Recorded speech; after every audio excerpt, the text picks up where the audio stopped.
Assalamualaikum warahmatullahi wabarakatuh. Tepangkeun host abina Intan Kumalasari di kelas IPS hiji.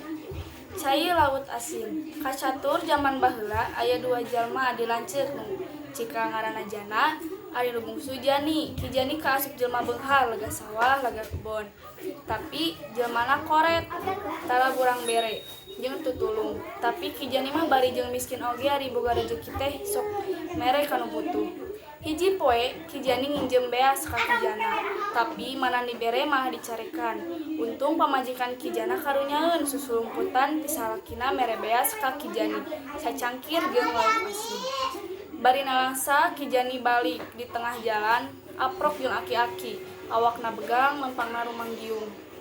Atuh karunyaeun diajakan ka imahna. Nepi imah beas dibubur sanggeus asak di dahar barengan. Isuk-isuk keneh aki-aki geus pamitan.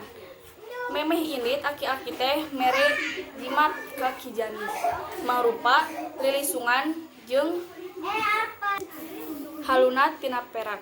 Naon wae anu dipikahayang ku Ujang, sebutkeun wae bari nyebut tutu tutu tutu tutu 3 kali.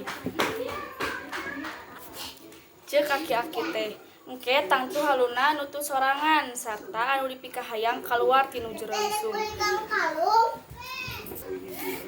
Ngeureunkeunana lisung kudu dibere taneuh saeutik. Gancangna carita Ki Jani geus beunghar, tapi tetep resep ngabantu jeung tutulung kanu susah. Barang Ki Jana ngadenge adina beunghar, manehna sirik bari boga niat jahat hayang miboga jimat eta.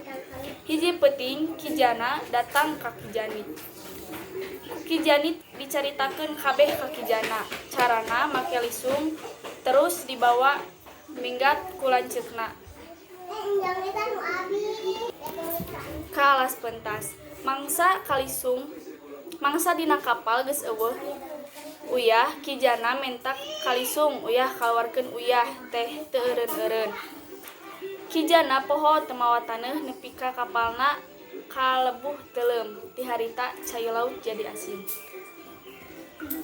Wassalamualaikum warahmatullahi wabarakatuh.